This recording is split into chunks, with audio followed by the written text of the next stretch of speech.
All right, so we're back to the continuation of lecture 1. So you can see here, this was the last problem that we solved kanina. And it was like how much work is done by a gas that expands from 5.7 liters to 12 liters. So this is your VI, or initial volume. This is your VF, no, final volume of 12 liters. We will use the equation of negative P delta V, but we have to convert 750 mmHg first to ATM. So by dimensional analysis, we know that we divide 750 mmHg by 760 mmHg to get ATM, and then we multiply that by the change in volume, VF minus VI. So we have negative 6.2 liter ATM. However, the problem requires the final answers to be expressed in joules. So we know, no, this is from the first quarter, we know that for every 1 liter ATM, we have 101,325 joules. Now this was derived using the gas constant R.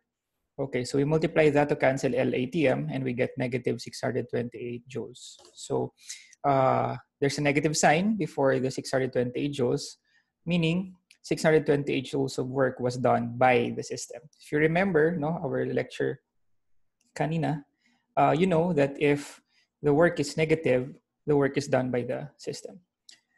Okay, let's move on to problem number 2. So as you can see here, how much work in joules is done by a gas. The pressure is at 1.7 atm. The volume is at 1.56 liters.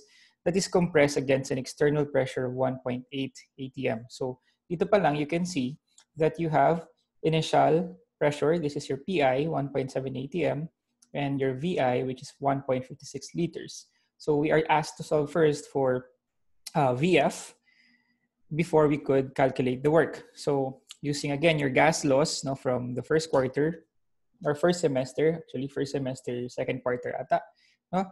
P1 V1 is equal to P2 V2. We are given P1, V1, and P2. We calculate V2 using your basic mathematical skills. We could derive V2 to be P1 V1 over P2. And then we solve for V2. V2 would be 1.47 liters. Okay, so 1.47 liters. And this will be your final volume. So you can now work with the equation of work is equal to negative P delta V. Your P is 1.8 atm because that's the external pressure at the time that the final volume was 1.47 liters. Okay, so you have 1.8 atm multiplied by 1.47 minus 1.56. So if you take a look at this one, no, this is delta V, you could see that the answer here for delta V will be negative because VF is less than VI. So therefore, the delta V will be negative. And if you multiply this negative sign by the other negative sign before the pressure here, you will see that the answer would be positive. So it will be 0.162 liter ATM. And then we multiply that again by 101.325 joules per liter ATM to convert that to joules. We will get an answer which is positive in value. So this is positive 16.41 joules. Therefore, 16.41 joules of work was done on the system because work is positive. So the work was done on the system, not by the system.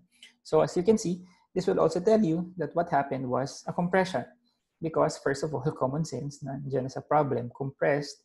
Pangalawa, it's because your V2, no, 1.47 is less than your V1, which is 1.56. So from a higher volume, it was compressed to a lower volume or a smaller volume rather. So you could see that the work was done on the system. Okay, let's now go to the first law of thermodynamics. So how do we put the first law of thermodynamics in its simplest form? First, we have to go back to our concept of the law of conservation of energy, which was discussed no, sa first semester. First quarter, we have the law of conservation of matter, energy, and momentum. So what does the law of conservation of energies tell us? You could see here that sabi dito, energy cannot be created nor destroyed. It can, however, be transferred from one location to another and be transformed from one form to another. So the energy is just transformed from one form to another, from potential to kinetic to electrical to mechanical to solar or whatever, no? But energy can neither be created nor destroyed. Let's take a look at this diagram here. If this is your magnitude of the energy before, you will have the same magnitude of the energy after. You can see, no, it's being symbolized by the balanced beam here. The beam is very much balanced. Therefore, the magnitude of energy here is equal to the magnitude of energy here. However, they differ in form. So, pareho lang, pero magkaiba ng form. The first law of thermodynamics tells us that the total change in internal energy of a system is equal to the sum of all energy transfers in the form of heat and work. So from now on, we will define all types of energy in the system as your internal energy, denoted by U. Letter U, which will stand for internal energy. Delta here would correspond to the change in internal, internal energy. And the change of internal energy is equal to the sum of heat and work done by the system. However, we also have to remember that we have to know how to assign the positive and the negative signs for Q and W. Again, if it's exothermic, it's negative. If it's endothermic, it's positive. For work, if work is done by the system, it's negative. And if it's work done on the system, it's positive. Okay, let's take a look at this one. How do we define endothermic versus, or how do we differentiate rather, endothermic versus exothermic processes? Okay, late night coffee for everyone.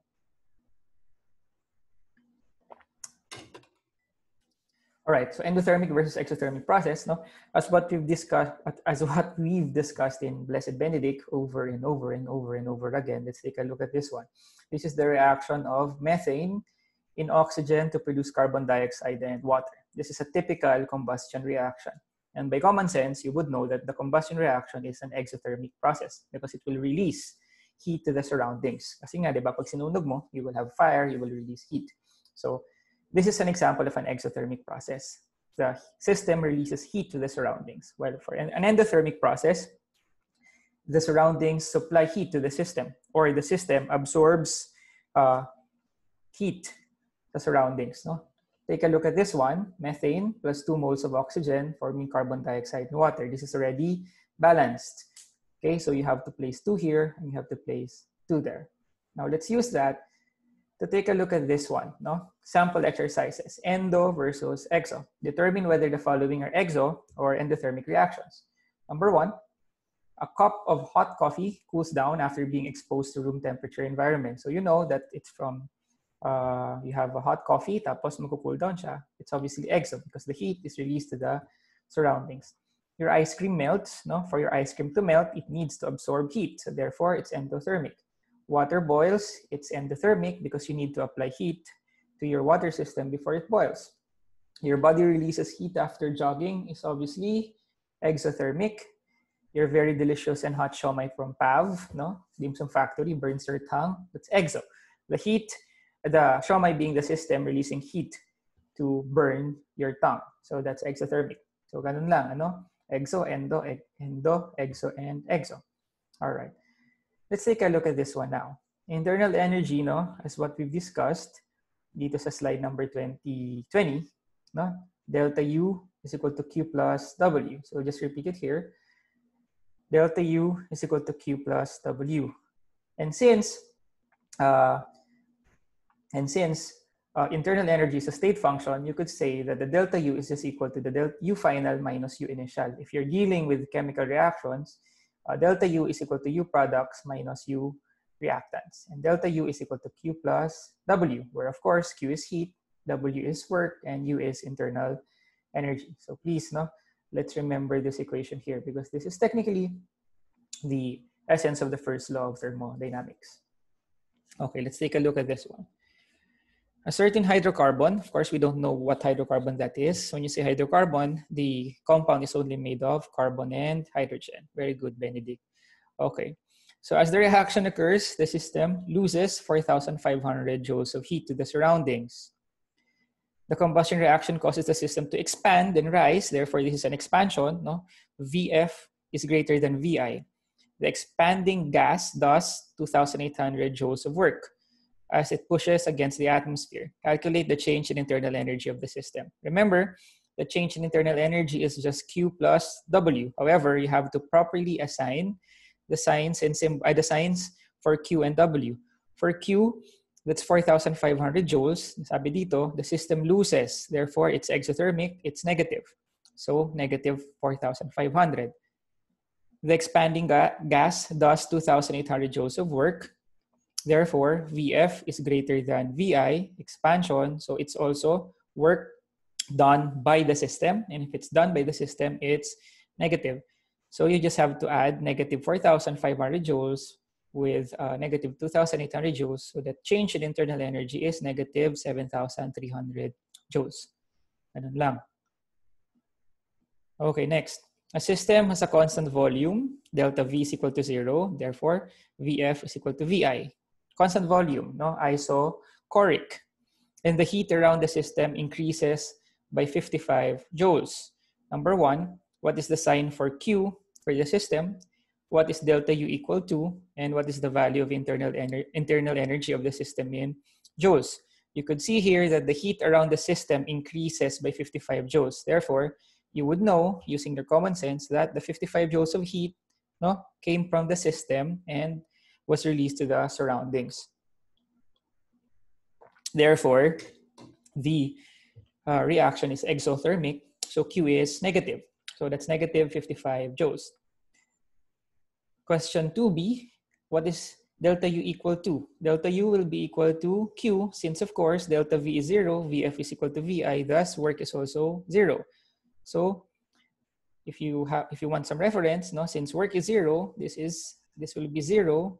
Therefore, delta U will just be equal to Q. So delta U is equal to Q. And delta U is just equal to negative 55 joules plus 0 because work is 0. So delta U is negative 55 joules. Very easy. Okay, let's go to thermal equilibrium. So you can see here that you have two skulls here. This is red, hot surface. This is some cold surface.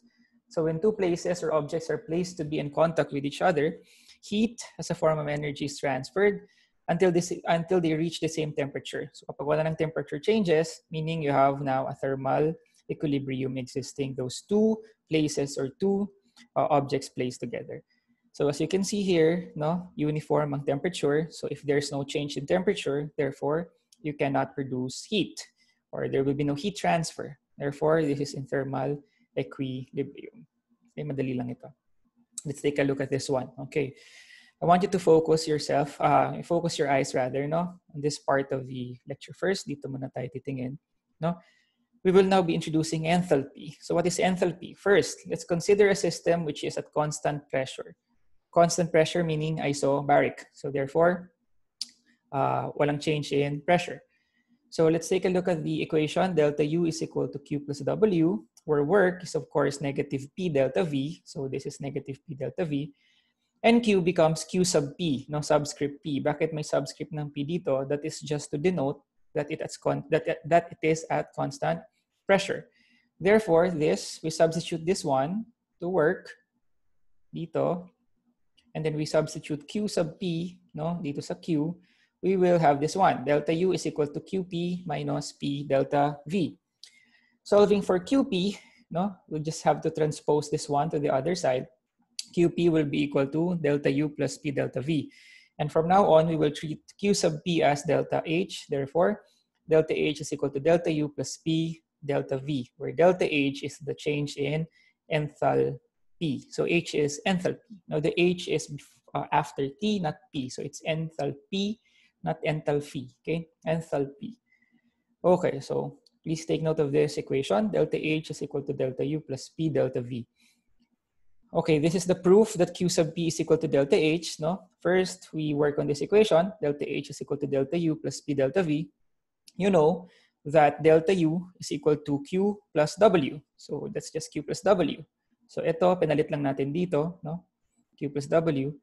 Since this is positive W, this is negative W. But ito naging negative because remember, this is P delta V. P delta V is equal to negative W. So delta H is equal to Q sub P plus W minus W. So this will cancel. Delta H is equal to QP. So therefore, QP is equal to delta H. So it's safe to use this assumption here. Okay. Also, we have to remember that constant volume, isochoric, yes, isochoric this one is isobaric, constant pressure, ito isochoric, delta U is equal to Q sub V, because of course delta V is equal to 0. Okay, so let's take a look at this one now, the heat of reaction. Okay, remember that all chemical reactions are accompanied by either heat release or heat absorption. So ngayon, no, let's take a look at this one. Delta H of reaction daw is just equal to the enthalpy of the products minus the enthalpy of the reactants. It will be endothermic if the delta H of reaction is positive. So same, no? We're treating this one as Q, pero this time, delta H na. So if the delta H is positive, it's endothermic. The flow of heat is from the system to the surroundings. No, baliktad. The flow of heat is from the surroundings to the system. If it's exothermic, the flow of heat is from the system to the surroundings. And how do we do that when we write chemical reactions? Let's take a look at our overused reaction here, the combustion of methane. So the combustion of methane produces 890.8 kilojoules of heat per mole reaction. So this can be written in either forms below. So these are both acceptable. Letter A, you just write, no? Just write, sulat lang natin yung usual reaction. However, since this is exothermic, no, we will treat the heat released as one of the products. So dito siya. So magpa-plus 890.8 kilojoules tayo. If this is endothermic, this one will be placed in the reactants. So however, this is exothermic, so dito siya. So pwede yun. Meron din tayong another way, B, which you can write again, the whole equation, just the usual equation, balanced equation. And then you will write delta H reaction to be negative 890.8 kilojoules, no, sa side. No, why negative? Because negative sign will mean that it's exothermic. If this is positive, this should be there sa reactant side. So for A, 890.8 kilojoules is written in the product to denote an exothermic reaction, while for B, a negative sign is used. Both are correct and acceptable. So either would be very much acceptable. Okay, let's take a look at this one. Understanding thermochemical equations. Again, this is your balanced reaction of methane. Delta H of reaction is negative 890.8 kilojoules. Okay, for you to be able to understand this, dapat medyo strong ang ating foundation on stoichiometry. So we should know how to balance reactions. We should know how to determine mole ratio, no? Mole ratio. You should know how to do stoichiometric calculations. So using basic stoichiometry, let's analyze this reaction. We know that 1 mole of CH4 or methane will give rise to 890.8 kilojoules of heat. Paano natin nalaman yan? No? Just look at the reaction. You have 1 mole of methane here. You will give out 890.8 kilojoules of heat. 2 moles of O2 here will give rise to the same amount of heat. 1 mole of CO2 here will give rise again to the same amount of heat, and 2 moles of H2O will give rise to that one. And this one is the most important. 1 mole reaction needs 1 mole of CH4, 2 moles of O2, 1 mole of CO2, and 2 moles of H2O. Therefore, you could say that the mole ratio is for every 1 mole reaction, you need 1 mole CH4. For every 1 mole reaction, you need 2 moles O2. For every 1 mole reaction, you need 1 mole CO2, carbon dioxide. No? And 1 mole reaction, you need 2 moles of H2O. Kumbaga, nakalagay dito, basic stoic lang daw ito. But this time, we include heat as either a product or a reactant. So paano mo malalaman again? We repeat it over and over again. How will you know if it will be included as a product or a reactant? You will take a look at the reaction, whether it's exothermic or endothermic. Okay?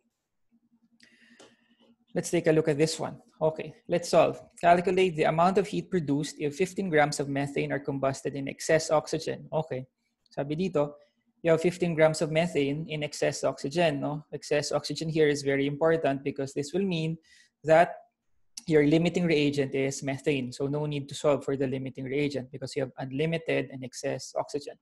So how do we do that? First, okay, basic stoic, 15 grams of methane divided by the molar mass to get the moles of CH4. And then you multiply that by the mole ratio, that you need 1 mole of CH4 per 1 mole reaction. Saan to galing, no? Na 1 mole CH4 and 1 mole reaction here. You need 1 mole of CH4 for every 1 mole reaction. So 1 mole CH4 for every 1 mole reaction. And for every 1 mole reaction, you have 890.8 kilojoules there. Therefore, the answer is 835.13 kilojoules. So 15 grams of methane will release 835.13 kilojoules. 0.13, sorry. 15 grams of methane will release 835.13 kilojoules of heat to the surroundings. Okay, next. How many grams of oxygen are needed to produce 1,890 kilojoules of heat? Now this time, reverse. So we start with the heat. 1,890 kilojoules of heat divided by 890.8 kilojoules per 1 mole reaction. And you know that for every 1 mole reaction, you need 2 moles of O2. Saan galing ito? Dito, no? You need 2 moles of O2 for every 1 mole reaction. And finally, we multiply this by the molar mass of O2, which is 32 grams. You will get 135.79 grams of O2. Okay? You can try this one out. You can pause and try this problem. How many grams of carbon dioxide will be produced with 1,000 kilojoules of heat? The answer should be 49.39 grams. Now you can do it. We also have additional problems here, no? Try answering the following problems and upload your stoichiometric solutions to the group, or you can send them to me via DM or PM so I could check, no? And then you have the answers here. All you have to do is to show the solutions. So for number 1, you're given by 5 grams of hydrogen gas in excess chlorine. Therefore, this is 5 grams. Chlorine is in excess, so no need to solve for the limiting reagent. Number 2, calculate the mass of chlorine needed to produce 98 kilojoules. So if you're going from heat, papuntang mass of chlorine. Same with numbers 3 and 4. Okay, so you just use the equation. Rule number 1 is to make sure that the reaction is always balanced and the signs for the heat and enthalpies should be correct, either positive or negative. Okay, we go now to the concept of state or path functions. So ano pinagkaiba ng state or path functions? Let's take a look at this diagram here. No? Suppose we're going to point C from point A. Let's say we have 2 people here. We have 2 people going from point A to point C. So we have Iro here, no? Dito. Iro wants to go to point C from point A, taking this route, while Frederick would like to go to point C from point A using this route. Therefore, no, si Frederick, before pumunta ng C, pumunta muna sa B, and then saka siya pumunta ng C. Si Iro, from A, diretso sa C. However, as you can see, they arrive at the same destination, no, and the same final states. However, magkaiba sila ng dinaan ng path.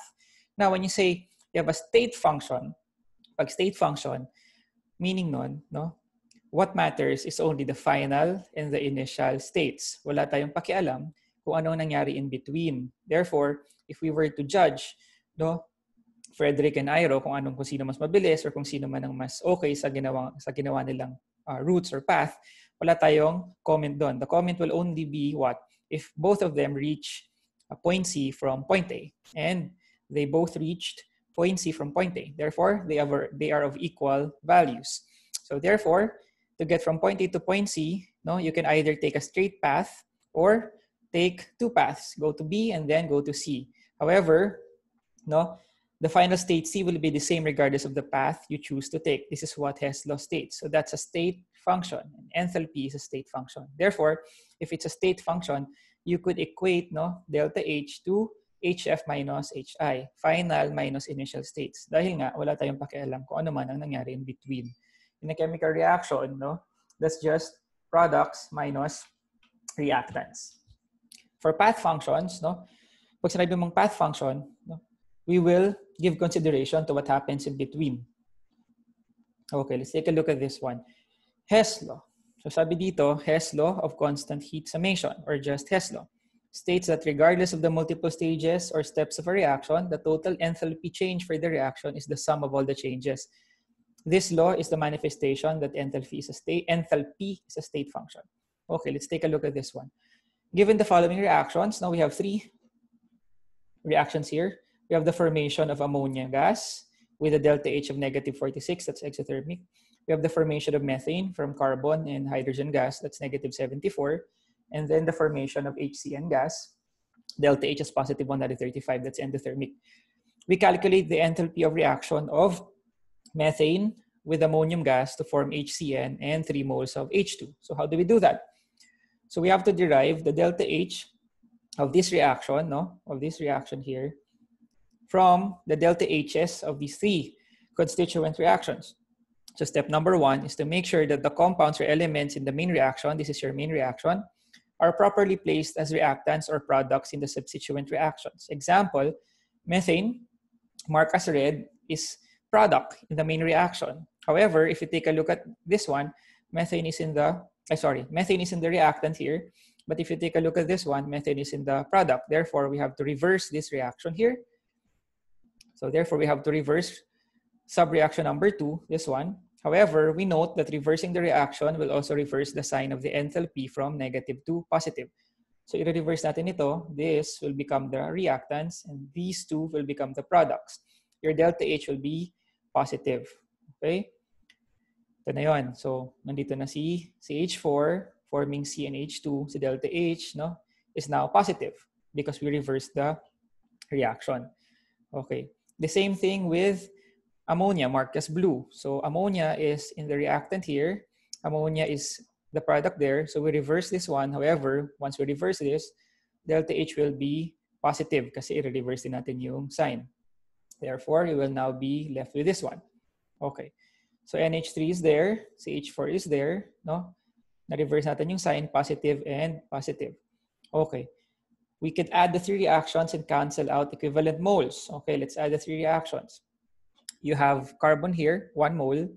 You have carbon here, 1 mole. So isang mole sa product, isang mole sa reactant. So basic math, cancel, cancel. You have here 1/2 moles of N2 sa product. You have 1/2 moles of N2 sa reactant. So cancel, cancel. You have here 1/2 moles of H2. You have here 3/2 moles of H2, and you have 2 moles of H2. So sa product side, you have a total of 2 plus 3/2. You have 3 and 1/2 or 7/2. Sa reactant side, you have 1/2. So 1/2 will be cancelled. You will be left with 3 moles of H2 here. So you will be left with this reaction. So this was the reaction that we have been looking for since the start. So ngayong na-achieve na natin ito, we can now add the delta H's. We just have to add the delta H's, giving us a delta H of 256 kilojoules. So we know that the delta H of this reaction is 256 kilojoules, regardless of the stepwise reactions before we have reached this reaction. The delta H will be 256 kilojoules because we follow the Hess law, and enthalpy is a state function. So thus, there you go, you have 256 kilojoules. Okay, we have here another problem, You could try to solve this, calculate the delta H of the formation of carbon monoxide from carbon and oxygen from subreactions, carbon monoxide reacting with oxygen to form carbon dioxide, and carbon reacting with oxygen to form, again, carbon dioxide. So you could either reverse, remember when you reverse the reaction, you have to reverse the sign of the enthalpy. You could also multiply the whole reaction by any integer, let's say by 2, but you also have to multiply the enthalpy by 2. You could also divide, but you must also divide the enthalpy by 2. So that ends lecture 1. This is just lecture 1, the first law of thermodynamics. And thank you very much for listening. Okay, so good night.